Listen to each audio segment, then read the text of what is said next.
अच्छा सवाल है वैसे ये। 33 करना है? चलो 33 पहले कर देते हैं। The turn over in an entry was 2 million. Turn over से मुराद होता है सेल। टर्न ओवर से क्या मुराद होता है? सेल। तो कहता है कंपनी का टर्न ओवर कितना है?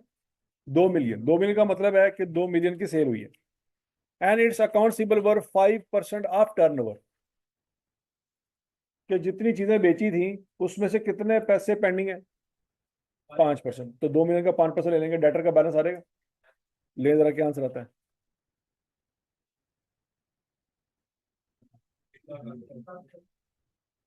क्या आने जी? 1 लाख आंसर आ जाएगा। ये सेल समझ आ गई आपको? 2 मिलियन। ये 1 लाख का बैलेंस समझ आ गया आपको? डेटर का बैलेंस कितना है? 1 लाख। आगे, the entity wish to have an allowance for doubtful data 4% of receivable. अब रिसीवेबल का 4% ले लें तो अलाउंस का बैलेंस आ जाएगा। वो कितना आ जाएगा? 4,000। How will the profit for the period affected by the, अच्छा, which would make the allowance 1/3 higher than the current allowance. Current allowance का मतलब है brought on balance. Current allowance का मतलब क्या है बच्चों? ब्रॉड ऑन बैलेंस के क्लोजिंग बैलेंस। यहां पे पंगा है। करंट बैलेंस का मतलब है इस वक्त जो बैलेंस आपके पास पड़ा हुआ है। इस वक्त जो बैलेंस आपके पास पड़ा हुआ है उसको क्या कहेंगे? Current balance. ऐसे ही ना? अब ये जो 4% जो आप लेने लगे हैं, ये इस अलाउंस के बाद वाली अलाउंस है कि पहले वाली अलाउंस है? वो 4% पढ़ने लगे हैं आप, जो 4% आपने पढ़ा है, बस आपने मुझे बताना इन दोनों में से पहले वाली कौन सी और बाद वाली कौन सी। ये जो 4% है ये कौन सी है, बाद वाली के पहले वाली? बाद वाली। तो इसका मतलब है जो करंट अलाउंस की बात कर रहा है वो फिर डेफिनेटली पहले वाली होगी। ओपनिंग क्लोजिंग आपको क्लियर नहीं है, चलो ठीक है, मारो गोली। ये तो आप तय कर सकते हो ना कि पहले वाली कौन सी और बाद वाली कौन सी। तो सीधी सी बात है, जो पहले वाली है वो ब्रॉड डाउन होगी और जो बाद वाली है वो क्या होगी? कैरी डाउन होगी। पॉइंट समझ आ गया सबको? अच्छा, अब उसने आपको ब्रॉड डाउन नहीं दी, ब्रॉड डाउन की वैल्यू नहीं दी, क्लोजिंग की वैल्यू निकाल सकते हैं आप। क्लोजिंग वैल्यू कितनी है? 4,000। अब आपके पास क्लोजिंग वैल्यू आ गई, ब्रॉड डाउन की वैल्यू उसने नहीं दी, लेकिन उसने आपको एक इशारा दिया। इशारा क्या दिया है? कि भाई ये जो आपने 4,000 निकाला है ना, ये ओपनिंग अलाउंस का 1/3 हायर है। हायर है कि लोअर है? तो यहां से एक बात और भी समझ आ गई कि ओपनिंग अलाउंस जो भी होगी वो 4,000 से नीचे ही होगी। वो 4,000 से नीचे ही होगी और अलाउंस में इजाफा ही हुआ है। सादा अल्फाज में जो आपको 1/3 दे रहा है ना, वो इजाफा दे रहा है। क्या दे रहा है? कि इजाफा कितना हुआ है? 1/3। लेकिन ओपनिंग बैलेंस उसने आपको नहीं बताया। तो बच्चों एक सिंपल सा तरीका छठी सातवीं आठवीं नौवीं 10वीं से करते आ रहे हैं। जो वैल्यू पता नहीं है, let's assume it is x. यही करते हैं बचपन से, वही करेंगे आज भी। Let's assume opening allowance is x. ठीक हो गया जी? इंक्रीज कितना हुआ है? 1/3। तो जो इंक्रीज हुआ है वो 1/3 एक्स हो जाएगा, is equal to closing allowance. और क्लोजिंग अलाउंस कितना है? 4,000। तो आपके पास एक्स की वैल्यू निकल आएगी। और एक क्वेश्चन समझ आ रही है कि नहीं समझ आई? बच्चों ये क्वेश्चन बनती है, x plus 1/3 x is equal to 4,000। तो यहां से एक्स निकालो। अभी ये कर ले। तो समझ आ गया है कि अगर इस तरह का सवाल आ जाए जिसमें आई कैप, देखिए मैंने आपको बताया आई कैप के पास इस पूरे टॉपिक में 3 चीजें हैं पूछने के लिए। क्या? प्रॉफिट लॉस की फिगर बता दो, अलाउंस की फिगर बता दो, डाटा की फिगर बता दो। चौथा कोई सवाल है ही नहीं उसके पास। तो फिर वो क्या करेगा? इन्हीं में वेराइटियां लेके आएगा। तो एक वेराइटी ये है कि ओपनिंग बैलेंस उसने नहीं दिया। ओपनिंग बैलेंस नहीं दिया, ओपनिंग बैलेंस के बारे में इशारा दे रहा है। तो कोई मसला नहीं है, हमें छठी सातवीं आठवीं नौवीं 10वीं में अलजबरा आता होता था, उसी को इस्तेमाल करेंगे, एक क्वेश्चन बना लेंगे। Opening plus increase is equal to closing. Opening कितना है पता नहीं, एक्स। इंक्रीज कितना हुआ? 1/3 एक्स। इज इक्वल टू किसके बराबर रखना है? क्लोजिंग के। क्लोजिंग है, हाँ जी है, कितना? 4,000। तो बच्चों वहां से एक्स वैल्यू क्या निकल आएगी? आवाज नहीं आई? तो अब ओपनिंग बैलेंस 3,000 है, क्लोजिंग बैलेंस 4,000 है। इजाफा कितना हुआ? 1,000। अब चेक कर लो क्या ये 1/3 बनता है कि नहीं बनता? यही उसने कहा था, यही कहा था ना उसने कि 1/3। तो 3,000 का 1/3 लेके देखो 1,000 बनता है कि नहीं बनता। अच्छा, उसने मांगा क्या था? How will the profit for the period affected by the change in allowance. वो कहता है प्रॉफिट पे क्या इंपैक्ट आएगा। जितना अलाउंस में इजाफा होगा उतना बैड डेट्स में इजाफा होगा, जितना बैड डेट्स में इजाफा होगा उतना प्रॉफिट में कमी आएगी। सीधी सी बात है। तो हम कहेंगे profit will be reduced by 1,000। Assumption. Question number 33 सबको समझ आ गया। अब 34 की बात करते हैं। The allowance for doubtful debt in the ledger of Boom Boom Trader at 31 October 2021 was 9,000। Allowance का बैलेंस उसने दे दिया। अब बोलो तो सही, ओपनिंग है कि क्लोजिंग है? ओपनिंग है। कैसे पता लगा है? 2021 का है सर। यहाँ पे उसने 21 लिखा हुआ है। आपसे जो मांगा जा रहा है वो क्या है? 22। तो सिंपल सी बात है, वो फिर पिछले साल का। ठीक हो गया जी। During the year 31 October 2022 irrecoverable debt of 5,000 were written off. इसकी क्या एंट्री हुई होगी बच्चों? Bad debit, debtor, credit. Were written off या वुड बी रिटर्न ऑफ, क्या मतलब है? कर चुके हम, दोबारा नहीं करना। डेटर में से माइनस कर चुके, अब दोबारा डेटर में से माइनस नहीं होंगे। Account Sibal balance eight 31 October 2022 वर 1,20,000। अब ये 5,000 इस 1,20,000 में से माइनस हो चुके हैं, ये अभी करने हैं।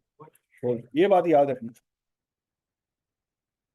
It was decided to write off और वर रिटर्न ऑफ, इस अंग्रेजी में फर्क समझ आ रहा है? अच्छा जी। And BBT policy is to have a general allowance of 5%। What is the general allowance कितनी है बच्चों? 5%। What is the charge for bad and doubtful debt expense on the statement of profit loss for the year 31 October 2022। वही once again आपसे पूछ रहा है कि बताओ प्रॉफिट लॉस की फिगर क्या होगी। आज जाके घूम घुमा के उसके पास यही 2-3 चीजें। तो समझ आ रही बात?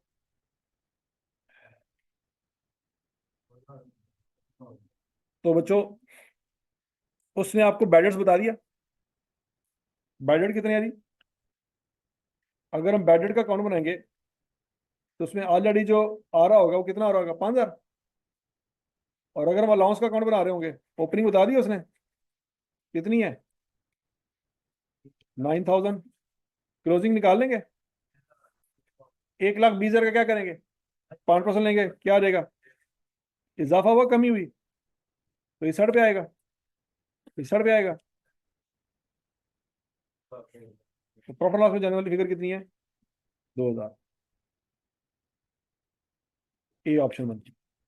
इसमें क्या मसला था? किसने पूछा था सवाल? होने वादा नहीं कहे, मुकर गए सारे। हाँ जी, और पूछा था। हाँ, मैंने 35 था। 35 ही कहा था, लेकिन वो चलो आपने करवा दिया तो खैर। 35 during the year 31 December 2019 Faisal trader turnover total 3 million. Turnover का क्या मतलब है? टोटल सेल पूरे साल की 3 billion. It's account receivable amounting to 4% of turnover. तो उसका 4% ले लेंगे तो डेटर का बैलेंस आ जाएगा। कितना आता है? 1,20,000। क्या ये बात समझ आ गई थी? एफटी wish to maintain its doubtful debt allowance 3% of account receivable. वो कहता है इसका ले लें 3%, अलाउंस आ जाएगा। कितना आ जाएगा? 3,600। तो क्लोजिंग बैलेंस आ गया आपका 3,600। क्लियर? अच्छा जी। And discovers that the allowance as a result is 25% higher than it was a year before. यही सवाल 33 में भी था। बस फर्क यह है कि वहां पे उसने 1/3 यूज किया है और यहाँ पे उसने 25% यूज किया। बात समझ लगी है? वहां पे उसने रेशो यूज की है, यहाँ पे उसने परसेंटेज यूज की है। कंसेप्ट वही है। अब वंस अगेन आप अज्यूम करें, let's assume opening allowance is x.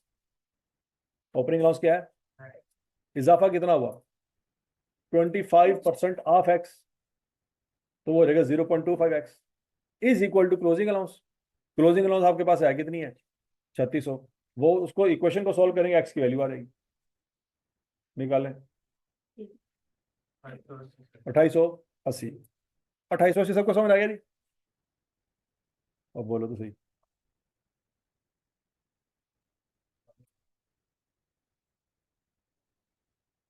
और ठीक है। तो बच्चों बैड डेट्स में जो इजाफा हुआ है वो कितना हुआ है? 720 का। वो 720 बैड डेट्स में डेबिट साइड में रिकॉर्ड करेंगे। तो क्लियर है? अच्छा आगे पढ़ते हैं। During the year specific irrecoverable debts were 3200, वो भी यहाँ पे आ जाएंगे। Were written off and irrecoverable debts written off 3 years previously of 150 were recovered. हाँ जी, वो बैड डेट्स जो 3 साल पहले आपने डिलीट कर दिए थे वो आज मिल गए पैसे, उसकी क्या एंट्री करते होते हैं? कैश डेबिट और बैड डेट्स क्रेडिट। तो बैड डेट्स क्रेडिट सब 150 लिख देंगे। तो सारा कुछ लिखने के बाद प्रॉफिट लॉस की फिगर आ जाएगी आपके पास 3770। हाँ जी, इसमें क्या मसला था? हाँ जी, 35 कहा था आपने है? मसला बताया ना, तो इसमें क्या था? अंग्रेजी, हाँ, अरबी, पश्तो, क्या कंफ्यूज कर रहा था? हाँ? नहीं, वही तो मैं कह रहा हूँ कि आंखों के ऊपर कौन सी मिट्टी पड़ी थी जो पहले समझ नहीं आ रही थी, अब आ गई। ठीक है जी। तो मैं आपको पहले भी बता चुका हूँ, हमेशा से आपका मसला अंग्रेजी है, अकाउंटिंग नहीं है। 25% किस का लेना है, ऐसे ही फौत हो गए। डेबिट क्रेडिट समझ आ गया, लेजर समझ आ गया, जिंदगी जिनी सी पड़े कभी समझ आ गया। ट्रायल बैलेंस क्या होता है समझ आ गया, जिंदगी में कभी नहीं पढ़ा था। जर्नल समझ आ गया, बुक्स ऑफ प्राइमेंट्री समझ आ गई, बैड डेट भी समझ आ गया, अलाउंस भी समझ आ गई। नहीं समझ आई तो 25% ऑफ है, नहीं समझ आया, कैसा लेना है? हालात चेक करो इसको। दे तो जब भी अकाउंटिंग में कोई मसला हो तो ये समझना है कि अकाउंटिंग में मसला नहीं है, अंग्रेजी में मसला है। और मजे की बात यह है, अगर अकाउंटिंग उर्दू में होती तो और बड़ा मसला होता। वो तो शुक्र है कि अभी अंग्रेजी में है। आपने कभी इकोनॉमिक्स उर्दू में इमेजिन किया?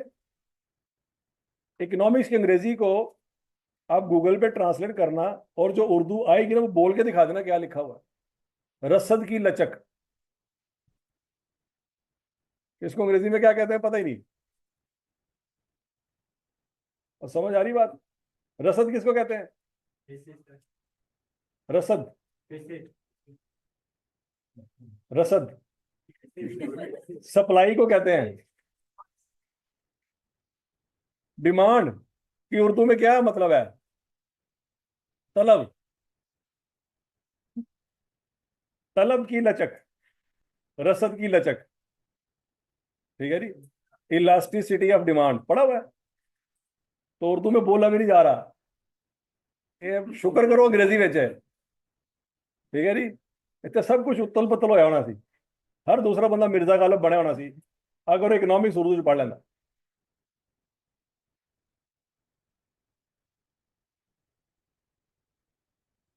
समझ लगी थी? अब ये कर लोगे सवाल बच्चों? अच्छा जी, आज हमने अगला टॉपिक करना है। कौन सा करें, कौन सा करें, कौन सा करें?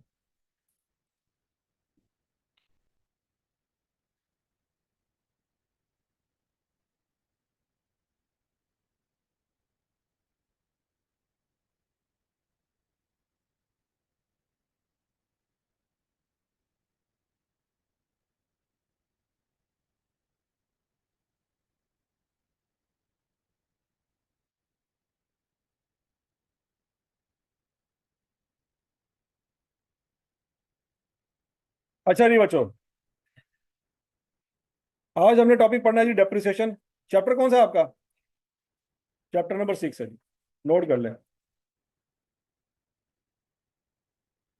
चैप्टर नंबर 6 आज हमने पढ़ना है।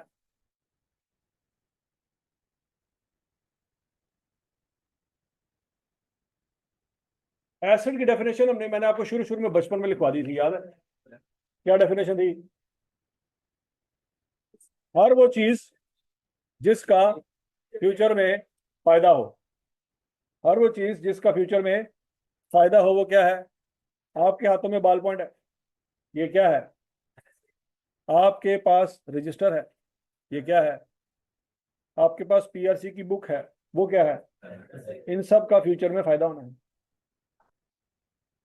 हाँ जी। आई टू बी की बुक क्या हो गई अब? मुंह समझ लगी थी? अगर पे रिजल्ट चंगा आया थे वो एक्सपेंस से दोबारा एसेट बन सकता है? नहीं बात से लगी, ठीक है जी। तो हमेशा दुनिया में ऐसे ही होता है कि कोई चीज एसेट से एक्सपेंस में कन्वर्ट हुई है, ये इनकलाब आप बर्पा करेंगे, कैसे किसी चीज को एक्सपेंस से वापस एसेट में कन्वर्ट करेंगे, ठीक है जी।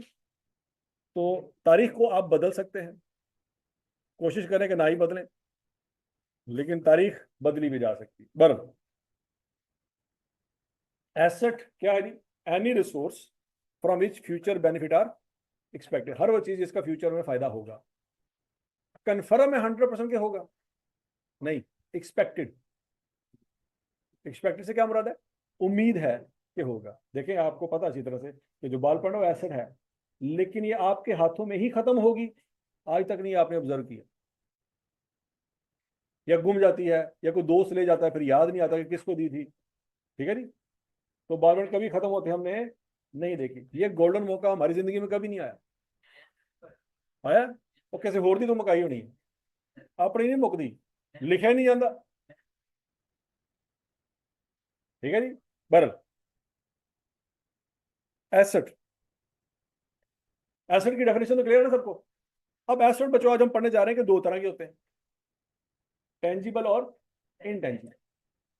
टेंजिबल वो है जिनकी कोई फिजिकल फॉर्म होती है, जो नजर आते हैं, जिनकी कोई वेटेज होती है, स्पेस होती है, वॉल्यूम होता है, उसको क्या कहते हैं? टेंजिबल। ये फर्नीचर क्या है?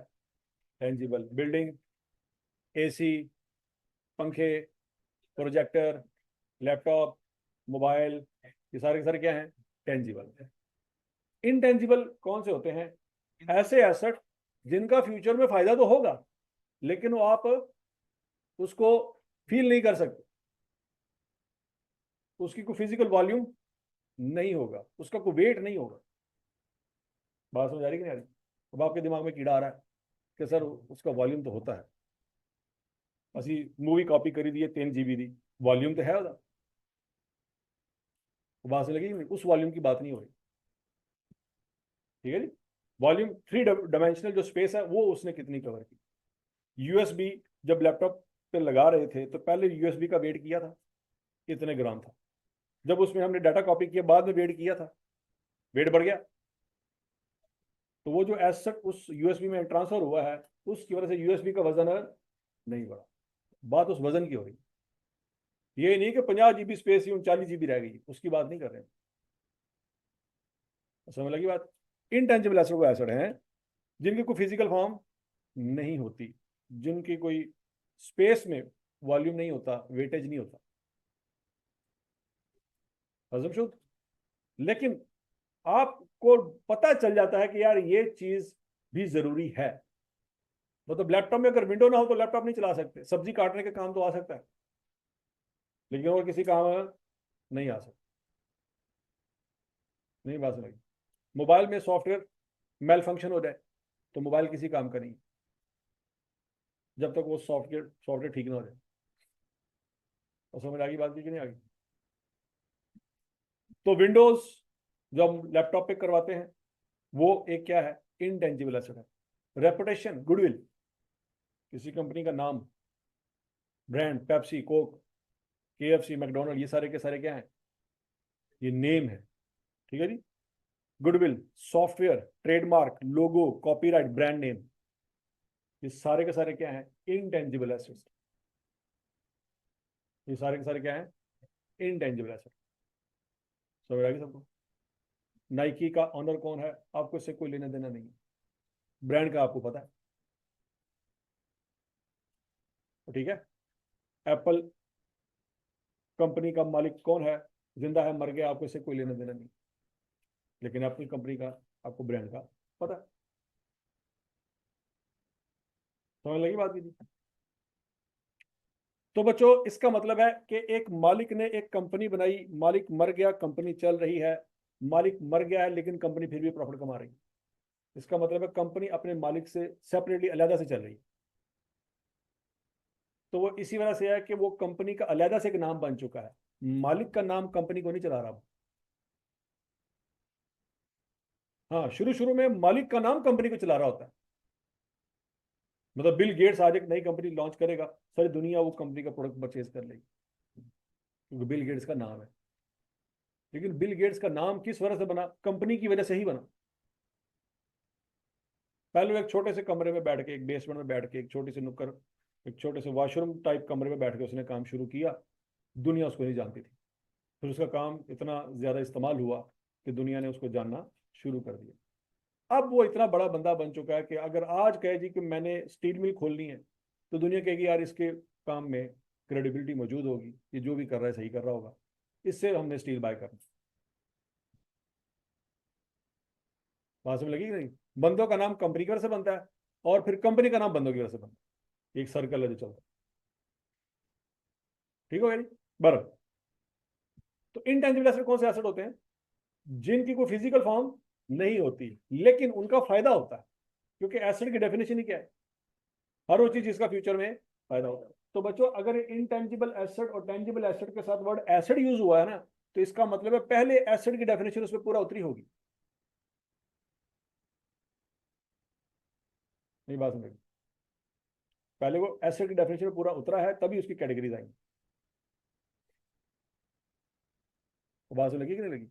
मतलब अहमद का जब नाम दिमाग में आता है, तो कोई बंदा ही आता है ना, खोता तो नहीं आता कभी। कोई चीता आता हो, कुक्कड़ आता हो कि यार कुक्कड़ का नाम ही रखा है, ऐसा नहीं होता। मतलब जैसे ही नाम आया दिमाग में एक स्पीशी आ गई कि यार इस तरह का एक बंदा हो, दुपट्टा लेता होगा। तो लिहाजा अहमद का नाम पढ़ते ही क्लियर हो जाता है कि यार इस खास स्पीशी में ये खास कैटेगरी की बात हो रही है। नहीं बात लगी? मतलब वो खास स्पीशी की डेफिनेशन पे पूरा उतरा है, तो उस बंदे को आप सोच रहे हैं। नहीं बात समझ आ रही? और बोलो तो सही। ठीक है, जॉन विक नाम सुना है? वाह, वो लिपस्टिक लगाता है, ऐसी है ना? तो लिहाजा इसका मतलब है नाम आपको बता देता है कि स्पीशी कौन सी है और स्पीशी के अंदर कैटेगरी कौन सी है। नहीं बात लगी? ठीक है जी। तो बच्चों, इसका मतलब यही है, जैसे इंटेंजिबल और टेंजिबल के साथ वर्ड एसिड यूज हुआ है ना, तो ये स्पीशी को डिफाइन कर देता है भाई, ये स्पीशी कौन सी है। और स्पीशी की फिर आगे सब कैटेगरी है कि ये टेंजिबल है और ये। तो टेंजिबल या इंटेंजिबल अगर है, तो पहले वो उस स्पीशी की डेफिनेशन में पूरा उतरे होंगे तभी वो है। अगर वो डेफिनेशन ही पूरा नहीं हो रही, तो फिर इनकी कोई अपनी पहचान नहीं होगी। नहीं बात समझा रही? ठीक है जी। अच्छा जी, अब टेंजिबल के आगे दो कैटेगरीज हैं, ये आप पढ़ चुके हैं, करंट और नॉन करंट। ये जो आप पढ़ चुके हैं वो टेंजिबल की फॉर्म पढ़ी थी, इंटेंजिबल की नहीं पढ़ी थी। क्यों? इनटेंजिबल एसेट की डिटेल आप पढ़ेंगे कैफ 5 में। अभी तो फिलहाल कैफ 5 है, जब तक आप कैफ में पहुंचेंगे उस वक्त स्कीम चेंज हो चुकी होगी, तो उसका पेपर का नंबर कुछ और होगा, लेकिन FAR 2 उसको कहते हैं, financial accounting and reporting number 2। अभी फिलहाल आप इंट्रो पढ़ रहे हैं, इंट्रो के बाद आप पढ़ेंगे FAR 1, फिर FAR 1 के बाद आप क्या पढ़ेंगे? FAR 2 पढ़ेंगे। तो इनटेंजिबल एसेट की डिटेल FAR 2 के अंदर मौजूद है। हजम शुद? टेंजिबल ऐसे एसेट जिनकी फिजिकल फॉर्म होती है, उसकी आगे दो कैटेगरीज हैं, करंट और नॉन करंट। अब करंट से क्या मुराद है? ऐसे एसेट जिनका फायदा 12 महीनों के अंदर अंदर मिल जाएगा। कितने महीनों के अंदर? 12 महीनों के अंदर अंदर मिल जाएगा। वो कौन से एसेट है? Current asset. जैसे कि डेटर। क्या डेटर को आपने इसलिए चीजें बेची थी कि 5 साल बाद पैसे लेंगे? नहीं। तो डेटर की चीजें बेचते वक्त दिमाग में क्या है? पैसे कब लेने हैं? 1 महीने के अंदर अंदर ले लेंगे। मतलब 12 महीनों से पहले पहले पैसे मिल जाएंगे। तो डेटर आपका करंट एसेट। आपकी जेब में कैश पड़ा है, क्या ये 2 साल बाद इस्तेमाल करेंगे आप? नहीं। तो कैश भी आप कब तक इस्तेमाल कर चुके होंगे? 12 महीनों के अंदर अंदर इस्तेमाल हो चुके होंगे। पता नहीं 12 मिनट भी निकलने कि नहीं निकलने, लेकिन हम बहुत ही अच्छा गुमान रख के बैठे हुए हैं कि हम शेख हैं, हम उसको 12 महीनों से पहले कम से कम नहीं इस्तेमाल होने देंगे। Inventory, bank balance, debtor, cash, ये सारी वो चीजें जो 12 महीनों में खत्म हो जाए। हजम शुद? नॉन करंट एसेट वो चीजें जिनका फायदा 12 महीनों के बाद भी होगा। बिल्डिंग, क्या बिल्डिंग 15 मिनट के बाद खत्म हो जाएगी? ठीक है जी। वही सही बात है, सही कह रहा है। लेकिन खाना बदोश लोगों का केड़ा पता रहा है? सुबह जो टाउन में तंबू लाया, शाम को उधर शिफ्ट हो गए ने, पता लग रहा है। वो सही कह रहे हैं, अपने हिसाब में कह रहे आएगा कि सर बिल्डिंग कभी देखी नहीं हमने अपनी। होते रेडी तो सारी बिल्डिंग रखी, टोर पे दूसरे जाओ टाउन के जाके थे, तंबू ला लिया, फिर शाम उठो चुक्या, तंबू ला के थे और दूसरे पास चले गए।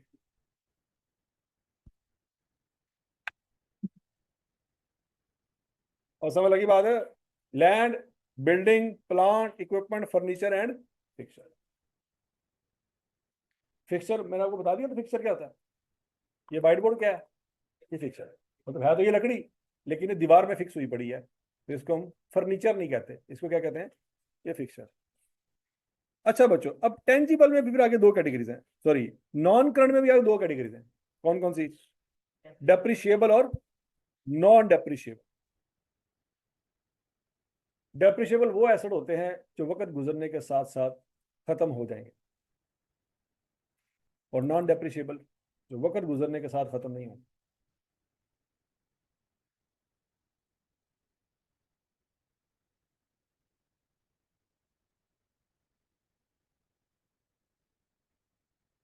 हजम शुद्ध। प्लांट, बिल्डिंग, इक्विपमेंट, ये ऐसे एसेट हैं जिनकी एक लिमिटेड लाइफ है, उस लाइफ के बाद ये खत्म हो जाएंगे।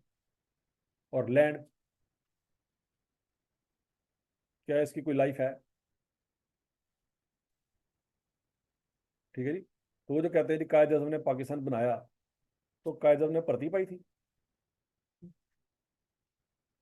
सोचो, मतलब छप्पड़ था यहाँ पे, कायद आज़म ने मिट्टी की ट्रालियां ले आ के पंजाब फिर सिंध में। वो बनाया से क्या मुराद है? बनाया मिट्टी पा के बनाया? हाँ। वो कैसे बनाया? बोल नहीं रहे। ठीक हो गया जी। तो वो बनाया से मुराद लिटरल मीनिंग नहीं है बनाया। ठीक है जी।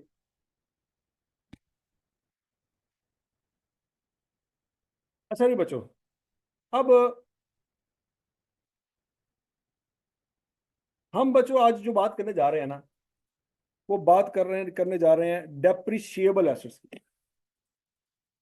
अब इसको हम डिटेल में अगर हम देखें, ये depreciable, non current, tangible asset है। पूरा नाम क्या बनता है इनका?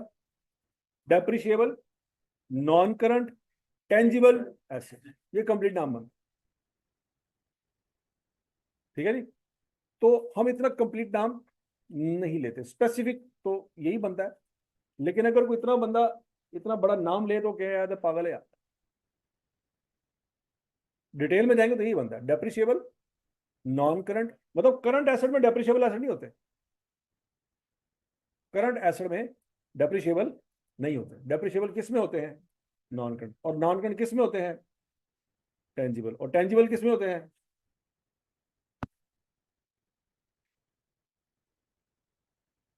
अच्छा जी। अब डेप्रिशिएबल का वर्ड निकला है डेप्रिसिएशन से। ठीक है जी। तो पता होना चाहिए डेप्रिसिएशन क्या होती है। Depreciation is the decrease in value of asset. किसी भी चीज की वैल्यू में कमी आ जाना, उसको क्या कहते हैं? डेप्रिसिएशन। आपने मोबाइल लिया, साल इस्तेमाल किया, इस्तेमाल करने के बाद आप मोबाइल बेचेंगे, उतने पैसे मिलेंगे, तो मोबाइल की वैल्यू में क्या हुआ? कमी हो गई। उस कमी को अकाउंटिंग में हम क्या कहेंगे? डेप्रिसिएशन। ठीक है जी।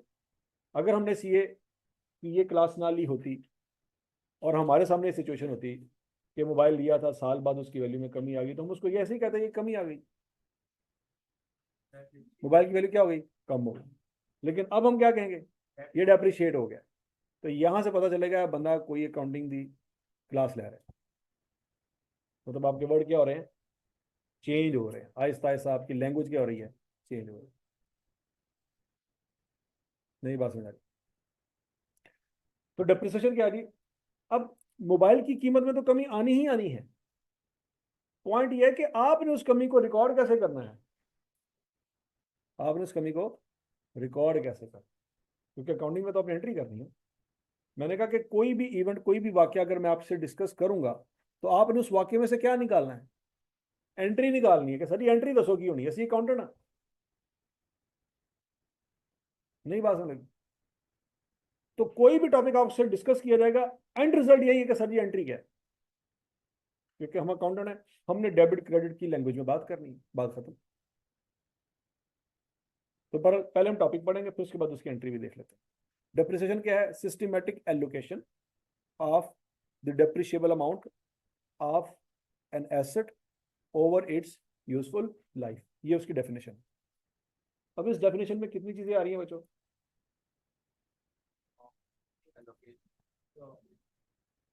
कितनी चीजें आ रही हैं जी? 4 चीजें आ रही हैं। 4 चीजों में से एक चीज तो आपको पहले से क्लियर है, एसेट क्लियर है। एसेट क्या होता है? जिसका फ्यूचर में फायदा है। तो मतलब जिस चीज का फ्यूचर में फायदा नहीं होना, उसकी डेप्रिसिएशन हो ही नहीं सकती। मतलब हम जिस चीज की डेप्रिसिएशन की बात कर रहे हैं, सबसे पहले उसके ऊपर क्या चीज फिट होनी चाहिए? एसेट की डेफिनेशन फिट होनी चाहिए। अगर वो एसेट की डेफिनेशन पे ही पूरा नहीं उतरता, नहीं समझ आ रही बात? अगर वो एसेट की डेफिनेशन पे ही पूरा नहीं उतरता, तो वो हम यहाँ पे पढ़ क्यों रहे? अब बोलो तो सही। मतलब एक, क्या कहते हैं, किडनी का सर्जन है, बड़ा मशहूर है, 15-20 सालों से वो किडनी का ऑपरेशन कर रहा है, ठीक है जी। आपके कुत्ते को मसला पथरी का। किसको मसला है? कुत्ते को मसला है पथरी का। आपने कहा best kidney specialist in Lahore, Google ने बता दिया ये है। आप उसके पास पहुंच गए कि भाईजान पथरी है, उन्होंने कहा लेट जाओ। उन्होंने कहा सीन सानू नहीं है, कुत्ते को पथरी है। तो बात समझ आ रही कि नहीं आ रही? तो पॉइंट ये है कि वो कहेगा भाईजान तेरी मेहरबानी, तू मेरे बारे में सर्च किया है, तू गूगल पे पूरा तो लिखना सी कि मैं कादा किडनी का स्पेशलिस्ट। पॉइंट समझ आया कि नहीं आया? तो बेसिकली हुआ ये कि आपकी क्लासिफिकेशन फिट नहीं हो रही, कि वो जिस चीज का डॉक्टर है, चीज तो आपने ठीक तलाश की किडनी, लेकिन स्पीशीज उसी चेंज करती फड़ गई। पॉइंट समझ आ गया कि नहीं आ गया? तो आपने पहले डेफिनेशन फिट करनी है, उसके बाद आगे मजीद डिस्कशन होगी। अगर कोई एसेट एसेट ही नहीं है, था अब खत्म हो गया, तो उस पर डेप्रिसिएशन की बात नहीं होगी। गाड़ी थी, ठोक दी, खत्म, अब उसके ऊपर डेप्रिसिएशन की डिस्कशन करेंगे? वो नहीं हो सकती, खत्म होगी सोई। समझ लगी बात? तो यहाँ पे 4 चीजें हैं। इस डेफिनेशन में कितनी चीजें हैं? ये चारों चीजें समझ आ गई, डेफिनेशन समझ आ गई। सबसे पहले एसेट डेफिनेशन क्लियर है।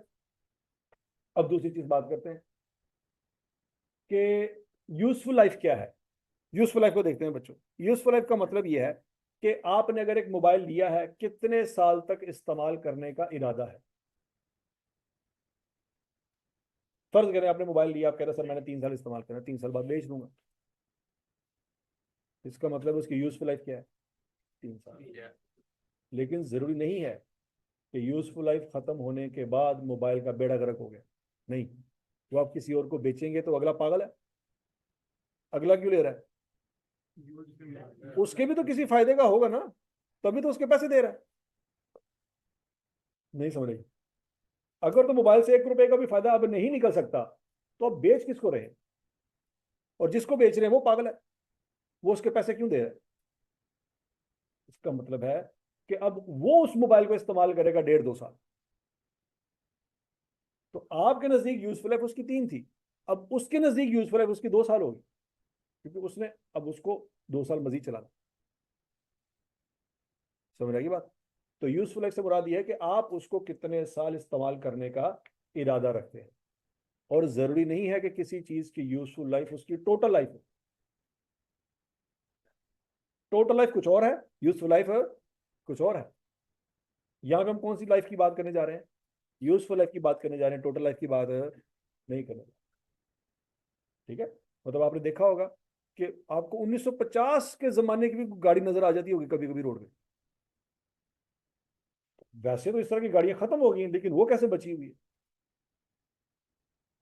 तो बाकियों ने एक खास टाइम के लिए गाड़ी इस्तेमाल करके बेच दी होगी, उन्होंने आगे बेच दी होगी, उन्होंने आगे कबाड़ियों को दे दी होगी, लेकिन ये वाली गाड़ी भी बची हुई है।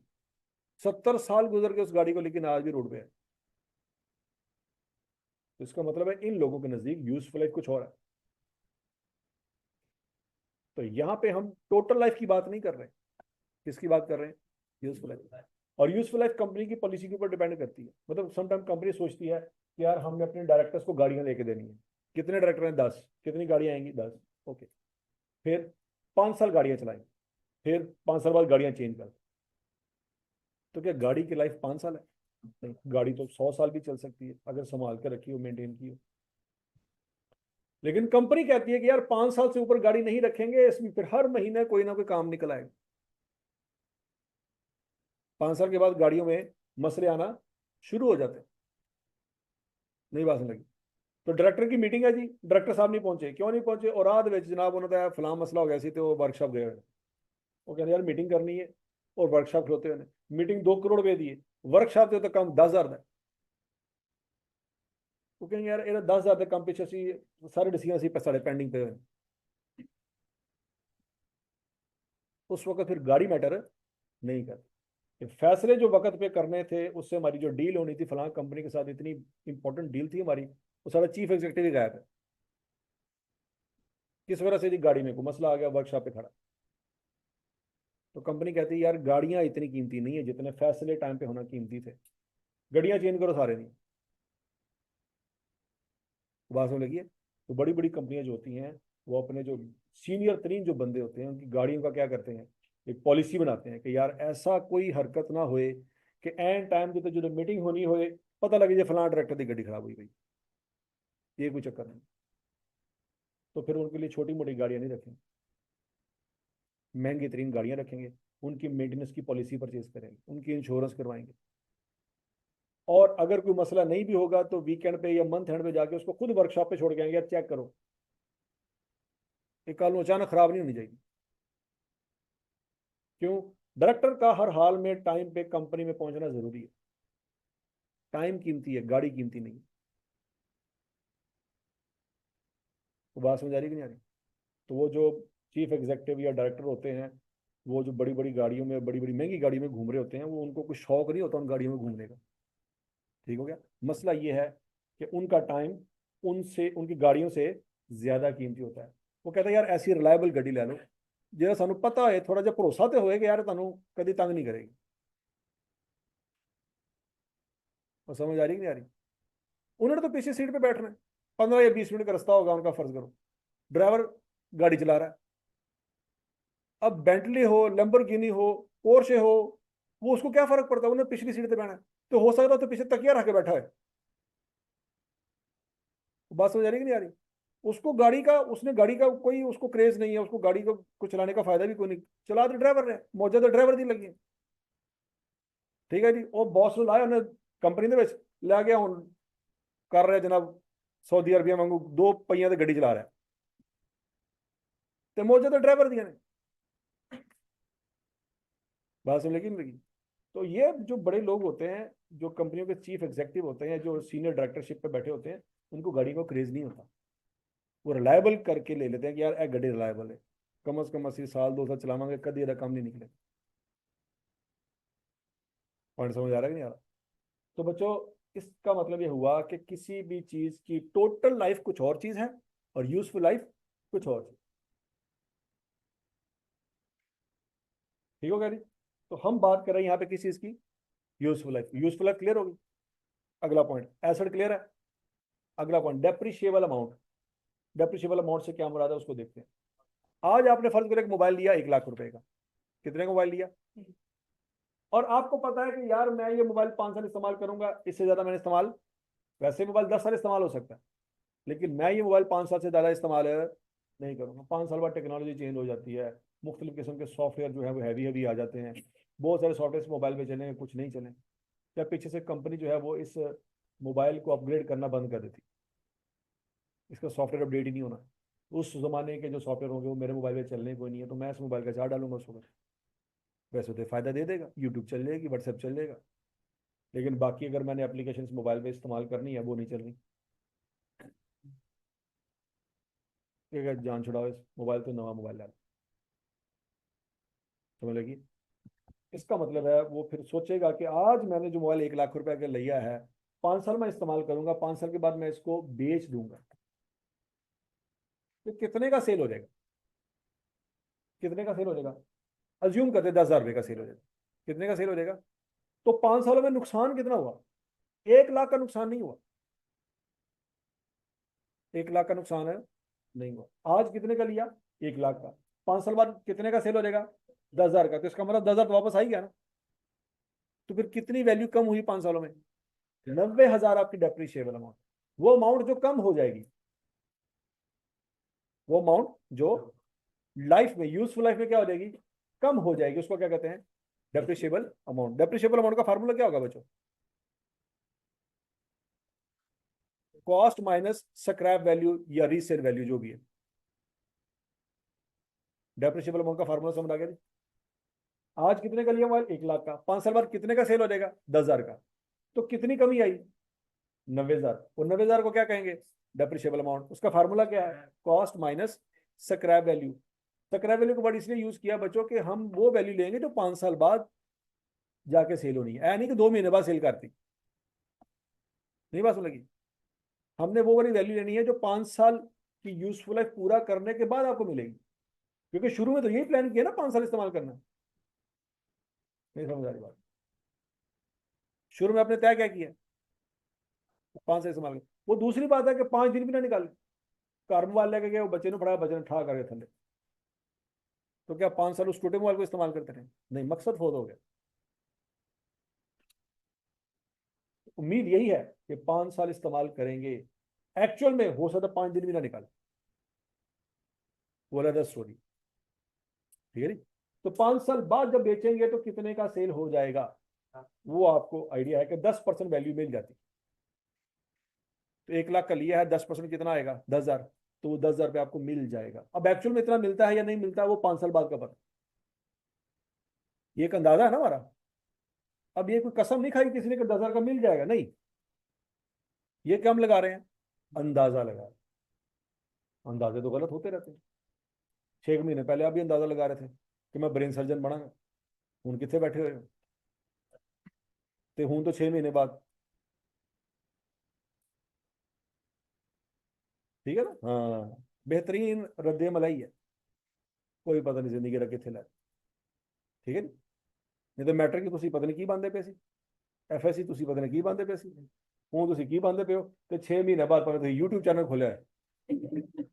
ये पता चलता जिंदगी का। मैं आज आपको सिखाऊंगा कि टमाटर कैसे काटते हैं। ये दुनिया की तमाम खवातीन गलत टमाटर काटती हैं। असर मैं आपको बताऊंगा, क्योंकि मुझे अच्छी तरह से काटा गया था। ठीक है जी? मुझे टमाटर समझ के काटा गया था। अब मुझे अच्छी तरह से पता है कि कहां कहां से कटा हूं। ठीक है जी? बरल, डेप्रिशिएबल अमाउंट समझ आ गई? बोलो तो सही। कि वो अमाउंट जो यूजफुल लाइफ के दौरान कम हो जाएगी, उसको क्या कहते हैं? फार्मूला क्या है? Cost minus scrap. अब एक चीज आ गई, systematic allocation. Systematic allocation. Systematic allocation का मतलब यह है कि 90,000 वैल्यू कम हो गई। क्या ये 90,000 की वैल्यू पहले साल में कम हो गई, आखिरी साल में कम हुई? क्या अचानक बेचते वक्त पता लग गया कि भाईजान 90,000 की वैल्यू घट गई? नहीं। इस 90,000 की वैल्यू की कमी एक दिन पे मुश्तमिल है? नहीं, 5 साल पे मुश्तमिल है। तो 5 सालों में 90,000 के साथ क्या सलूक करना है आप? 2-3 तरह के सलूक हो सकते हैं। किसी तरह के सलूक हो सकते हैं? 2-3 तरह के। पहला तो ये कि सर हर साल इक्वली रिकॉर्ड कर लें। तो हर साल इक्वल नुकसान रिकॉर्ड करें। तो इक्वल कैसे निकालेंगे? 90,000 डिवाइडेड बाय 5। हम कहेंगे हर साल 18,000 रुपये की कमी आई। क्या लॉजिकली बात समझ आती है कि नहीं समझ आती? यह सिस्टमेटिक एलोकेशन। क्या आज मोबाइल लिया 1 लाख का, 5 साल बाद सेल करेंगे, कितने का सेल होगा? 10,000 का। टोटल कमी कितनी आई? 90,000। ये डेप्रिशिएबल अमाउंट है। और 5 साल क्या है? Useful life. अब इस साल क्या रिकॉर्ड करें, कितना नुकसान रिकॉर्ड करें? 90,000? नहीं, ये तो जाती।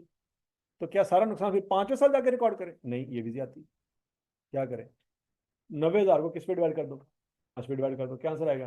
18,000। 18,000 का नुकसान पहले साल रिकॉर्ड कर। लेकिन अंदर खाते कहीं ना कहीं आपको फील हो रहा है कि सर ये भी गलत है। पहले साल मोबाइल की वैल्यू में ज्यादा कमी आती, आखिरी साल में कम कमी आती। क्या ये बिहेवियर कभी आपने फील किया है कि मोबाइल लेते ही, डब्बा खोलते ही 5,000 रुपये का तो उसी वक्त कम हो गया? अभी तो आपने एक दिन इस्तेमाल भी नहीं किया, डब्बा खोला है, वापस कर रहे हैं, क्या रख लिया, कलर पसंद नहीं आया, उसी वक्त 5,000 रुपये वैल्यू कम। लेकिन आखिरी साल, 5वें साल, हो सकता पूरे साल में 5,000 वैल्यू कम ना हो। समझ आ रही है? इसका मतलब है कुछ एसेट्स के बिहेवियर डिफरेंट होते हैं। कुछ एसेट तो हर साल इक्वली डेप्रिशिएट हो रहे होते हैं, लेकिन कुछ सालों में, शुरू वाले साल में कमी ज्यादा होती है और आखिरी सालों में कमी कम होती है। उसके लिए फिर सिस्टमेटिक एलोकेशन ये वाली नहीं होगी कि हर साल 18 18 18 18। हम कहेंगे उसमें सिस्टमेटिक एलोकेशन ये है कि पहले साल 36,000, उससे अगले साल 27,000, उससे अगले साल 15,000, उससे अगले साल 8,000। इस तरह से सिस्टमेटिक एलोकेशन बेहतर है। ये डिपेंड करता है एसेट टू एसेट, ये सिनेरियो डिपेंड करता है। मतलब कुछ एसेट शुरू वाले सालों में ज्यादा उनकी वैल्यू में कमी आती है, और कुछ एसेट ऐसे होते हैं जिनके शुरू वाले सालों में और आखिरी सालों में सेम ही कमी आ रही होती है। बात समझ आ रही कि नहीं आ रही? तो ये एसेट की नेचर पे डिपेंड करता है कि कमी किस तरह की आ रही है। तो जिस तरह की उसकी कीमत में कमी आएगी, उस तरह का हम डेप्रिसिएशन सिस्टमेटिक एलोकेशन यूज करें। तो चारों बातें समझ आ गई हैं कि सिस्टमेटिक एलोकेशन से क्या मुराद है, डेप्रिशिएबल अमाउंट से क्या मुराद है, एसेट से क्या मुराद है, और यूजफुल लाइफ से क्या मुराद है। अब एग्जांपल बच्चों आपके सामने लिखी हुई है। यकम जनवरी 2017 को मोबाइल लिया था एक बंदे ने 1 लाख रुपए का। कितने का लिया था? और 31 दिसंबर 2021 को बेच दिया उसने। कितने का? 10,000 का। कितने साल इस्तेमाल किया? अब आप कहेंगे सर 2021 और 2017 के दरमियान तो 4 साल आते हैं। अकाउंटिंग में सबसे बड़ा जो आप लोगों ने ब्लेंडर मारना ना, वो टाइम की कैलकुलेशन में ब्लेंडर मारना। 2017 से लेके 2021 तक 4 साल नहीं है, 5 साल है। वो कैसे? क्योंकि 17 का जनवरी का महीना है और 21 का दिसंबर का महीना। नहीं समझ आ रही? तो अगर आपने यहाँ पे केयरफुली चीजों को ना समझा, तो पेपर में आप 4 साल ही लिख रहे हो। डेप्रिसिएशन में आपको एडवांस में बता रहा हूँ, आज से 3 दिन बाद आप ये चवल मार रहे होंगे, आपके साल ही कैलकुलेट नहीं होना। मैंने आज आपको बता दिया कि ये गलती आपने करनी है। इस गलती को ठीक करने का तरीका भी आपको मैंने बता दिया है कि जब भी आप 17 और 21 को देखेंगे ना, साथ में महीना भी देख लेना कि 17 के साथ कौन सा महीना है जनवरी का और 21 के साथ क्या महीना सेम है। तो पर 21 और 17 का डिफरेंस नहीं देना आपने, फिर 4 साल आंसर नहीं आना। हाँ, 17 में भी दिसंबर लिखा होता और 21 में भी दिसंबर लिखा होता, फिर आप 21 में से 17 माइनस करके 4 निकाल लें, फिर ठीक है। महीना सेम होना चाहिए, फिर आपका आंसर सही आएगा। लेकिन अगर महीना डिफरेंट है तो 2017 और 2021 का डिफरेंस लेने से आंसर ठीक है नहीं आएगा। ये बात याद रहेगी। और मैं आपको बता रहा हूँ आपका फ्यूचर 3 दिन बाद, एग्जैक्टली 3 दिन बाद मैं कहूँगा दसों किन्ने साल बांधे ने, तो चवल मारनी हुई जेरी दसन में तुम्हें। ठीक है जी, तेरा फ्यूचर मैं तुम्हें दस दिता है। हूं ना हो कि 3 दिन बाद तू छुट्टी कर ले कि सर थोड़ा मैं फ्यूचर गलत साबित करके रहा, आज मैं करूंगा छुट्टी, लब दे रहो 4 साल। ठीक हो गया जी? अगला पॉइंट। अब डेप्रिशिएबल अमाउंट कितनी निकली बच्चों? 90,000। अब आपने 2017 से लेकर 2021 तक आपने नुकसान रिकॉर्ड करना है। क्या करना है? नुकसान रिकॉर्ड करना है। तो नुकसान बच्चों टोटल नुकसान देखेंगे कितना है? 90,000। 1 लाख नुकसान नहीं है। मोबाइल 1 लाख का लिया है, लेकिन क्या 1 लाख का नुकसान है? 1 लाख का नुकसान क्यों नहीं है? क्योंकि 10,000 आपको वापस मिल जाना। तो नुकसान कितना हुआ? 90। अब 90 के नुकसान में से 2017 में कितना नुकसान रिकॉर्ड करना, वो निकालने का तरीका क्या है? 90 को 5 में डिवाइड कर दो। समझ लगी? तो 2017 में कितना नुकसान रिकॉर्ड करेंगे? 18। 18 में कितना करेंगे? 19 में, 20 में, 21 में। तो मुझे टोटल 5 सालों का नुकसान जमा करें तो 90,000 बन। ये लॉजिक समझ आ गई? तो बच्चों ये जो फार्मूला आपने लगाया है, ये फार्मूला अगर मैं आपको कहूँ कि लिखो ये 18,000 कैसे आया है, तो लिख सकते हैं आप? ये 18,000 कैसे आया है? Depreciable amount divided by useful life. Depreciable amount का फार्मूला क्या है? Cost minus scrap value divided bye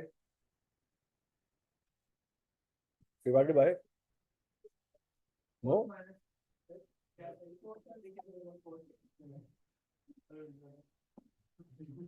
ये कह रहे हैं कभी अपनी बोली आप भी सुन लिया कर कि मैं जो कह रहे हैं अगले अजियत दे रहे हैं, क्या अजियत मैं भी फील करा थोड़ी जी।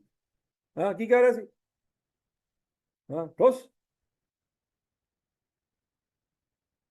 और समझ लगी बात है? अच्छा जी बच्चों, ये जो आपने 18,000 निकाला है ना, इसका एक मेथड का नाम है, इसको कहते हैं स्ट्रेट लाइन मेथड। क्या कहते हैं? स्ट्रेट लाइन मेथड का मतलब है कि हर साल डेप्रिसिएशन का नुकसान सेम होगा, 18 18 18 18 18। इसका फार्मूला क्या है? Cost minus scrap value divided by useful life. Scrap value से क्या मुराद है? देखो, जब 5 साल बाद आपने मोबाइल इस्तेमाल कर लिया, अब आप उसको मजीद इस्तेमाल नहीं करना चाहते, तो आपके लिए वो कबाड़ है। आपके लिए वो क्या है? कबाड़। वो कूड़े वाला आके घर से कूड़ा उठा के लेके जाता है, वो कूड़ा तो आपके लिए फिर कबाड़ ही है ना। वो उसका आगे से काम है कि वो उसका आगे कोई ना कोई यूज निकाल ले, लेकिन आपके लिए वो कोई यूज नहीं। नहीं बात समझ? वो उस कूड़े से आगे बायोगैस बनाए, बायोगैस से आगे कोई और एनर्जी बना ले, वगैरह वगैरह। वो उसका क्रिएटिविटी है। आपके लिए उस कूड़े का कोई यूज नहीं है। नहीं बात समझ? लोहे लैलन तो पतीसा, सुना है ना? तो जो लोहा लैलन आप उसको दे रहे हैं, आपके नजदीक उसका कोई इस्तेमाल है? कोई इस्तेमाल नहीं है। फिर वो पतीसा आपको क्यों दे रहा है? नहीं, वो तो फुफो ना पता तो खुश करने लगे उसे। उसके लिए उसका कोई ना कोई अल्टरनेटिव यूज मौजूद है, आपको नहीं पता लेकिन उसको पता। और समझ आ गई बात?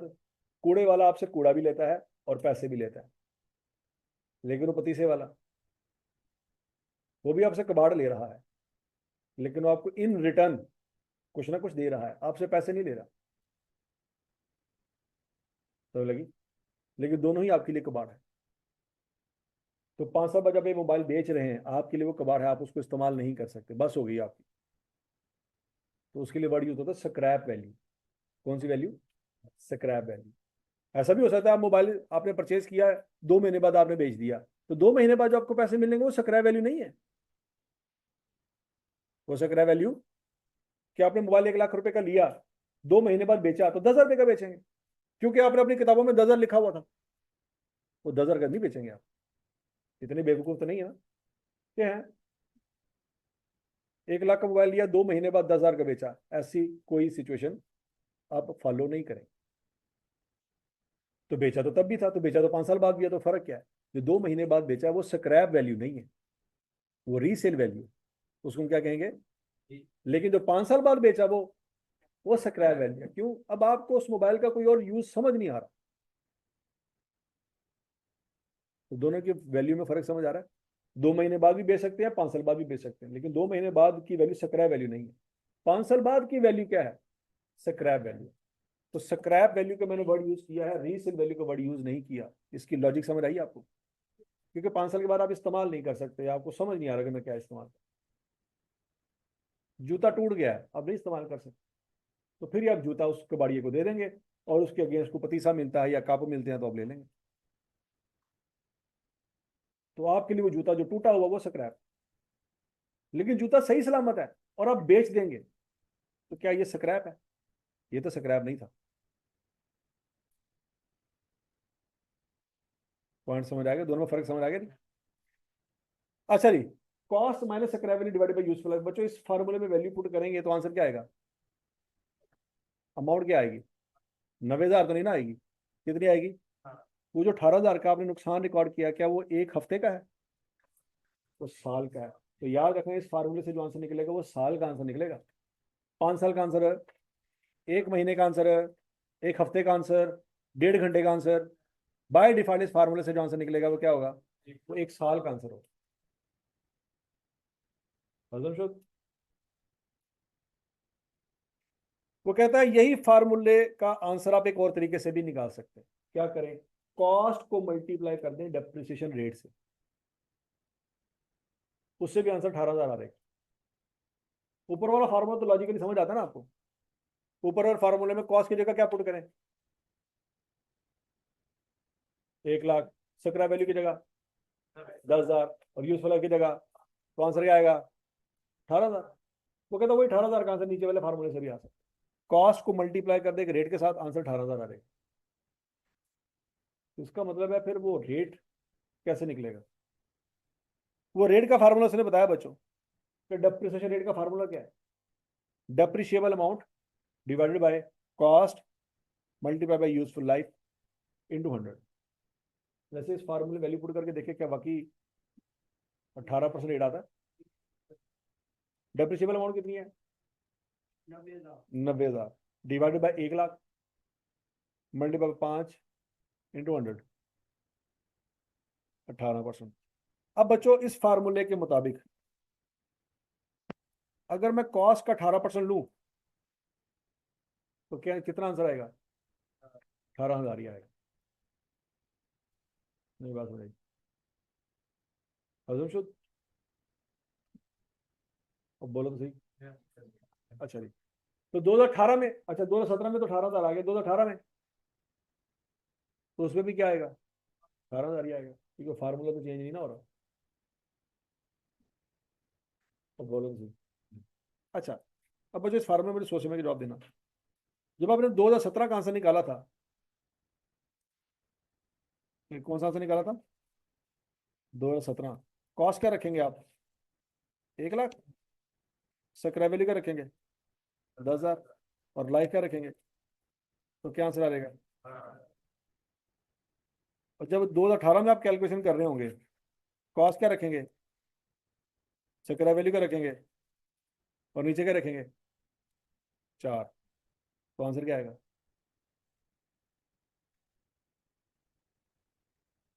नहीं नहीं, वो जो कीड़ा है मारना बड़ा जरूरी है। ये है वो कीड़ा जिसको मारना जरूरी है। हाँ जी, 4 रखा आपके कहने पे, आंसर क्या आएगा? 22,500। जबकि मैं आपको पीछे क्या कह रहा हूँ कि हर साल का आंसर क्या आना चाहिए? सेम आना चाहिए, तभी तो 90,000 पूरा होगा। तो ये है वो कीड़ा जो आपके दिमाग में है, उसको मारना बड़ा जरूरी है। कि 2017 में आपने नीचे लाइफ क्या रखी थी? अब आपको अच्छी तरह से पता है कि यहाँ पे भी आंसर 18 आना चाहिए, फिर भी ये कीड़ा आपको क्या कह रहा है? पहले 4 रखो। ये 4 क्या है? ये 4 क्या है? कीड़ा तो है, उस कीड़े ने आपको कहा है कि 4 रखो। ये 4 बेसिकली क्या है? यूजफुल लाइफ नहीं है। ये आप समझ रहे हैं कि यूजफुल लाइफ। ये 4 बेसिकली क्या है? ये रिमेनिंग लाइफ। कौन सी लाइफ है? फार्मूले में मैंने क्या लिखवाया है? अगर रिमेनिंग लाइफ लिखवाना होता तो क्या मुझे रिमेनिंग लाइफ के स्पेलिंग नहीं आते थे?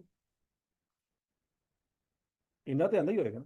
अच्छा, नहीं आंदे होंगे, मैं लिखवा देता आर लाइफ, क्योंकि मुझे रिमेनिंग के स्पेलिंग नहीं आते। आर तो लिख ही सकता था, ऐसी ही है। तो मैंने रिमेनिंग लाइफ नहीं लिखवाया, आपको क्या लिखवाया है? लेकिन आप अपने दिमाग में से क्या चीज सोच के बता रहे हैं? ये है वो कीड़ा।